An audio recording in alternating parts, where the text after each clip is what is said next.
Hello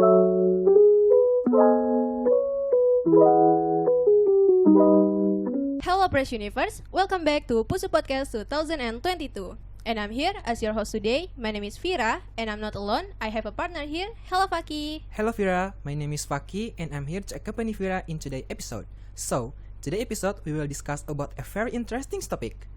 What is it, Vira? Yes, today's topic is really special because we will talk about our culture. Indonesia has many cultures from Sabang until Merauke. There's a lot of differences starting from the language, customs, dress, ritual, and many more. Even with the diversity, we are still one. However, there are still some people who cannot accept the differences.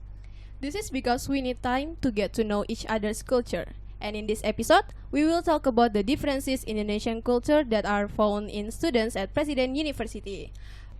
Okay, so because we will talk about Indonesian culture, it will be better if we talk with Indonesian language. Oke, jadi kita langsung aja ke pembicara kita. Kita ada dua pembicara, yaitu Wilona dan Cahya. Kita langsung ke Wilona dulu. Halo Wilona. Halo Kak Vira. Oke Kak Wilona, boleh nih perkenalan diri tapi pakai bahasa daerah asal kamu. Silakan. Wah, agak menantang ya ini perkenalan dirinya. Oke, jadi aku bakal mulai duluan ya. Oke. Wilujeng sonten sedayonipun kepareng nilakrami kula Wilona Yovazaki Putri ing padatan kasebat Wilona. Kula saking Yogyakarta wekdal samangke kula mlebet pawiyatan agung wonten ingkang Universitas Presiden jurusan Administrasi Bisnis.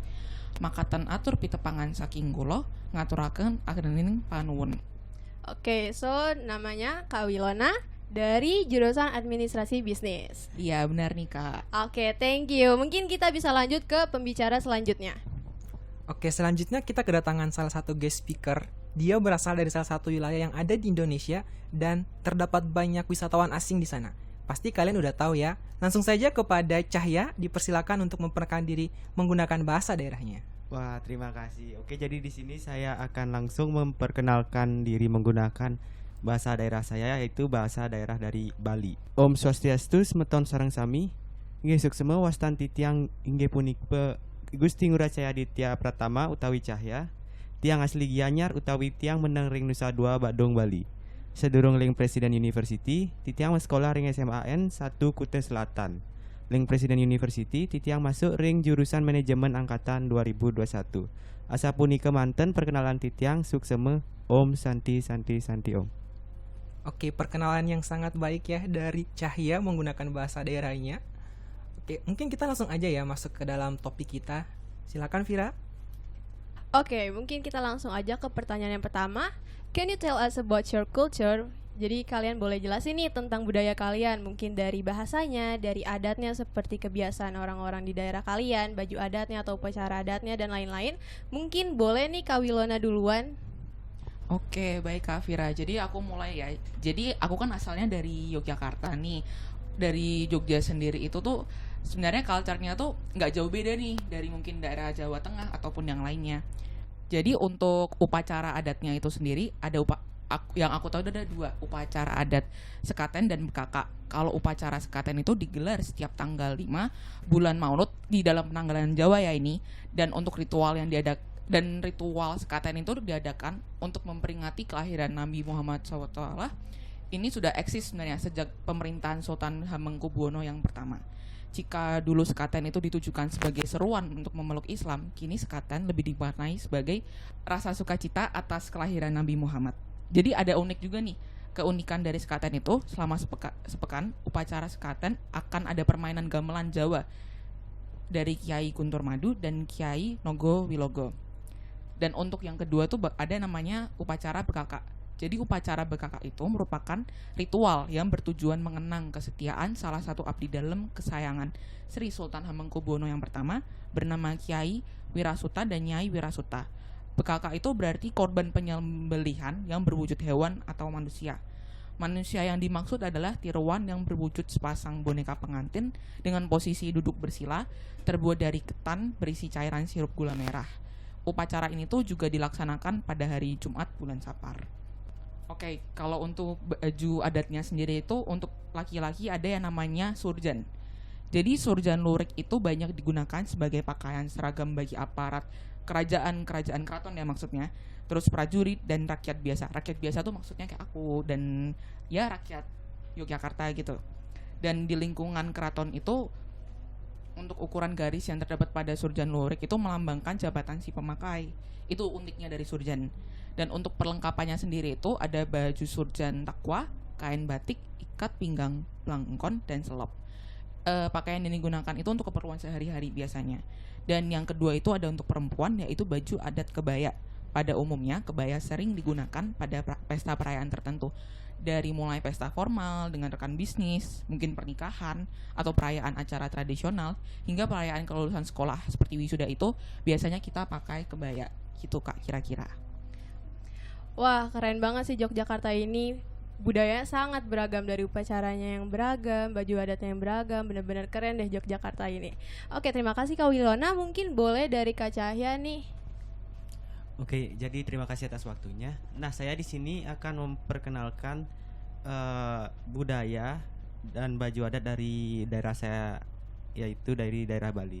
Nah, sebenarnya jadi untuk mengenal lebih mendalam soal budaya Bali ini, secara mendalam sebenarnya diperlukan pemahaman tentang filosofi Trihita Karana, atau artinya 3 penyebab kebaikan, yang merupakan asal mula sistem kepercayaan orang Bali. Hal ini berpusat pada menjaga hubungan yang harmonis dengan Tuhan, manusia, dan alam sekitarnya. Setelah disadari, ini menjadi mudah diidentifikasi dalam cara hidup, arsitektur pertanian, dan tradisi di Bali. Dan ini juga diyakini bahwa kebijaksanaan hidup sesuai dengan unsur-unsur ini membawa kemakmuran dan harmoni. Di Bali itu sebenarnya setiap peristiwa penting dalam kehidupan manusia di Bali pasti ada upacara-upacara tertentu. Misalnya kayak seperti ada upacara Bali untuk kelahiran, pubertas, perkawinan atau kematian. Nah, dan gak lupa kemudian ada upacara pada hari-hari besar dalam penanggalan Bali 250 hari seperti Nyepi. Dan jadi untuk Nyepi itu sendiri adalah tahun baru dalam Bali, dan perhitungannya itu dalam menggunakan kalender Bali yaitu satu tahunnya sebanyak 250 hari. Kalau biasanya menggunakan kalender universal kalau nggak salah 365 hari kan. Jadi kalau di Bali ini penanggalannya cuma 250 hari. Dan juga ada juga upacara yang baru saja kita lewati, yaitu Galungan dan Kuningan, atau upacara yang berhubungan dengan fenomena alam seperti bulan purnama. Dengan upacara dan ritual harian ini, orang terhubung dengan dewa, leluhur, keluarga, dan komunitas sekitarnya. Nah, pokoknya Bali itu bukan terkenal dengan 1001 puranya saja, tapi juga dikenal dengan 1001 upacaranya. Seperti itu, Kak. Wah, berarti Bali ini nggak kalah keren sama Yogyakarta ya. Dan budaya Bali ini juga lebih mendekat kepada Tuhan gitu ya Kak. Ya, benar banget.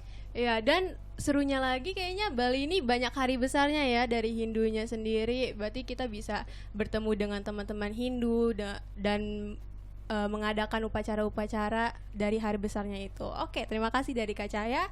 Lanjut untuk pertanyaan berikutnya, Kak Faki. Oke, terima kasih Vira.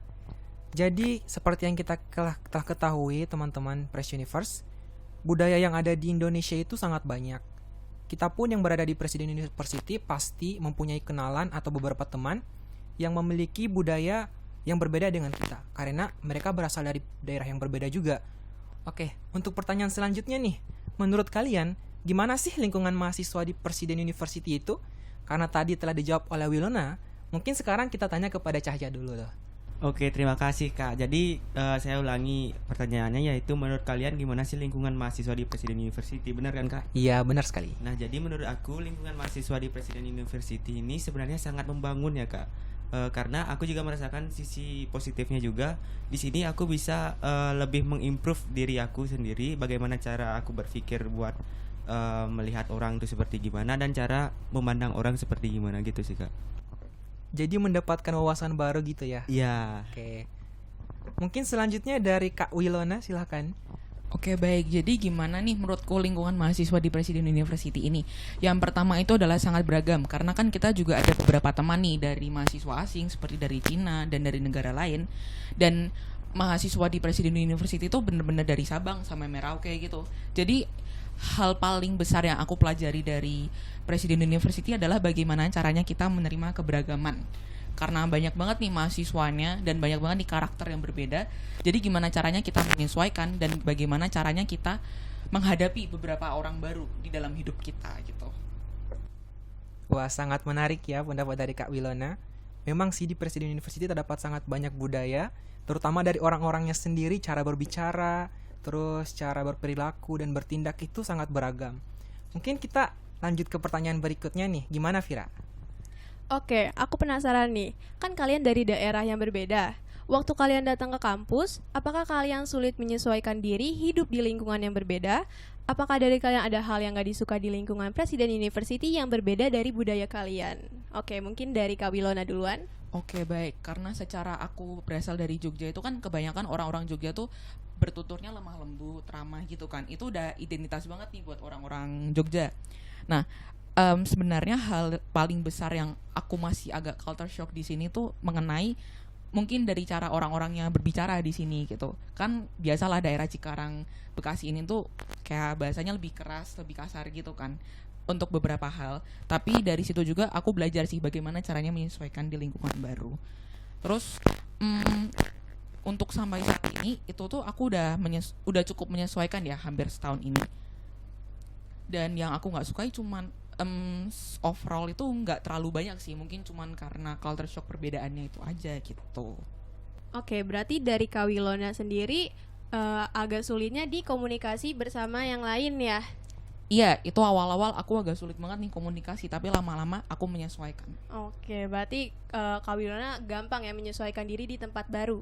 Iya, benar sekali. Oke, terima kasih dari Kak Wilona. Lanjut mungkin dari Kak Cahya, silahkan.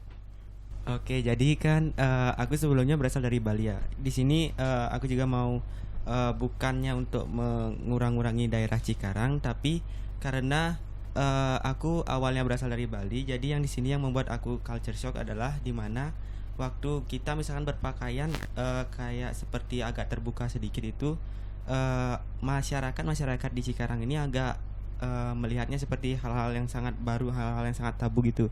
Nah, jadi perbedaan yang tersebut yang saya sangat rasakan di daerah baru ini sih. Oke, mungkin warga Cikarang itu agak asing ya sama baju adat Bali, karena di sini tuh termasuk yang jarang banget ada baju adat Bali, upacara adat Bali. Ya. Bahkan puranya pun sendiri di Cikarang ini nggak ada ya? Ya, di Cikarang sejauh ini aku belum ketemu pura sih. Yang sejauh ini aku lihat di pura itu cuma ada di bagian daerah Bekasi dan Rawamangun, Jakarta Timur. Oke, berarti kalau misalnya mau pergi beribadah harus ke Bekasi, Jakarta Timur iya. itu. Oke, makasih dari Kak Cahya. Lanjut ke pertanyaan berikutnya. Oke, untuk pertanyaan berikutnya nih. Apakah hidup di lingkungan yang beragam budaya mengubah cara kalian melihat perbedaan di Indonesia? Mungkin boleh dari Kak Cahya dulu yang jawab ya. Oke, jadi balik lagi sebelumnya, jadi saya juga tinggalnya di Bali dan di mana juga sudah termasuk sangat beragam ya budaya-budaya, mungkin dari budaya luar Indonesia juga dan dalam Indonesia juga sudah sangat bercampur lah di Bali. Jadi hidup di lingkungan yang beragam budaya seperti di PU ini juga memiliki dampak saya untuk melihat perbedaan cara saya berpikir untuk melihat perbedaan di Indonesia itu sendiri. Jadi lebih baik dan bisa mengimprove ke hal-hal yang lebih baik gitu sih, Kak. Oke, berarti Cahya bisa melihat perbedaan gitu dan menyesuaikan diri ya. Iya, benar banget, Kak. Oke. Mungkin selanjutnya dari Kak Wilona. Oke, baik. Juga aku kan kebetulan juga aku lulusan salah satu SMA yang sebenarnya murid-muridnya itu justru kebanyakan dari luar kota nih. Jadi dari SMA tuh sebenarnya aku udah hidup di lingkungan yang sangat beragam gitu. Cuman ketika aku pindah ke PO, itu tuh aku lebih merasakan bagaimana caranya aku harus melihat perbedaan dan menyesuaikan dengan perbedaan. Ini dilihat dari sisi positif ya. Aku tuh merasakan banget kalau di sini aku harus menyesuaikan cara berbicara satu dengan yang lain. Misalkan aku berbicara dengan temanku yang A dengan temanku yang B itu udah berbeda caranya. Dari situ aku belajar supaya kita sama-sama nyaman nih ngomongnya. Aku juga belajar bagaimana caranya membiasakan dengan tradisi-tradisi baru gitu. Berarti Kak Wilona menyesuaikan cara logat berbahasanya ya dengan sini. Iya, benar sekali. Oke. Mungkin selanjutnya kita bisa lanjut ke pertanyaan berikutnya. Oke, pertanyaan berikutnya. Setelah kalian tinggal di lingkungan baru dengan waktu yang cukup lama, apakah kalian merasa ada yang berubah dari diri kalian? Misalnya dari cara berbicara, cara bersikap, dan cara bergaul atau yang lainnya. Mungkin dari Kak Wilona dulu. Oke, seperti yang udah aku sampaikan tadi, jujur dari cara berbicara, bersikap, dan bergaul itu aku semua berubah. Dari yang awalnya aku merasa pandanganku tuh sangat eksklusif, lama-lama menjadi kayak inklusif gitu. Jadi mulai dari cara berbicara aku berubah, mungkin aku menyesuaikan gitu. Misalkan aku ngomong dengan orang sesama daerah Jawa Tengah sama mungkin daerah Jakarta itu udah beda. Terus dari cara bersikap itu aku lebih menyesuaikan gitu. Misalkan aku bersikap dengan teman-temanku yang berasal dari Jawa Tengah dan dengan dari Jakarta itu juga udah berbeda. Dan mungkin kalau dari cara bergaul itu sama aja sih Kak, sebenarnya aku nggak membeda-bedakan teman sih. Aku kayak menerima semuanya gitu. Oke, berarti dari Kak Wilona ini menyesuaikan dirinya dari cara berbicara bersama teman, cara bersikap pun menyesuaikan dengan situasi atau dari sikap teman-temannya sendiri ya? Iya, benar sekali. Oke, kalau cara bergaulnya itu sudah bawaan diri sendiri. Iya, ya? benar sekali Kak. Oke, mungkin dari Kak Cahya nih. Oke, terima kasih. Jadi sebenarnya saya juga tidak terlalu sangat jauh ya dengan Kak Wilona. Nah, untuk tinggal di lingkungan baru dengan waktu yang cukup lama ini, juga saya merasa ada banyak perubahan dari cara berbicara, bersikap, dan bergaul. Tapi di mana saya juga merasa bahwa saya sendiri harus juga bisa menyesuaikan dengan orang yang akan kita ajak berbicara. Jadi kita harus menyesuaikan bagaimana kita cara bergaul dengan yang misalkan seperti yang sesama jenis ataupun yang berlawanan jenis. Oke, berarti dari Kak Cahyanya sendiri mencoba menyesuaikan dirinya ya. Iya, bener banget Kak. Oke, terima kasih untuk Kak Cahya. Nah, kebetulan itu adalah pertanyaan terakhir dari podcast kali ini. Aku mau mungkin aku bakal bincang sedikit nih sama Fakih. Gimana sih opini kamu dari jawaban-jawaban yang udah diberikan dari Wilona dan Cahya itu sendiri? Oke, Vira. Jadi dari yang kita udah dengarkan tadi itu ya, sangat relate sama kehidupan saya sendiri ya. Apalagi saya kan bukan berasal dari Jawa. Saya juga berasal dari luar daerah ya, dari Pulau Sulawesi. Dan saya merasakan sendiri gimana itu dan saya merasakan sendiri gimana sih perbedaan saya ketika sedang berada di daerah asal dan ketika udah berada di daerah Cikarang ini. Saya itu berubah sekali karena menyesuaikan dengan logat-logat, cara-cara orang berbicara, cara-cara orang berbuat ataupun menyapa gitu. Dan saya rasa bukan cuma saya ya yang menyesuaikan diri, tapi seluruh mahasiswa di Presiden University juga merasakan hal yang sama. Gimana nih Vira?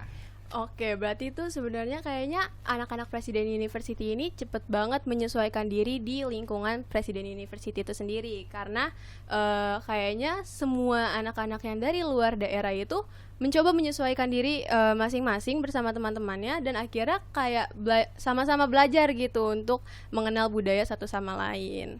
Oke, aku mau bilang terima kasih untuk kedua gestar kita, Kak Wilona dan Cahya, karena sudah bersedia untuk menjadi gestar kita pada topik kali ini. Oke, aku makasih banget juga nih buat Kak Fakih dan Kak Vira karena telah mengundang aku dan Cahya untuk mengisi podcast pada kesempatan kali ini. Oke, aku juga berterima kasih kepada Kak Fakih dan juga Kak Vira atas undangannya. Aku juga mau minta maaf nih jika misalkan tadi ada tutur kata yang kurang berkenan di hati para pendengar dan juga para host. Saya juga minta maaf sebesar-besarnya karena juga ini adalah pengalaman pertama saya untuk mengikuti podcast ini. Terima kasih. Oke, terima kasih Kak Wilona dan Cahya. Dan aku mau terima kasih nih untuk partner aku Fakih yang udah nemenin aku pada podcast kali ini. Ya sama-sama ya Vira. Oke, akhir kata dari kami. We are from Pusu Podcast 2022. Stay tuned for our next episode and goodbye.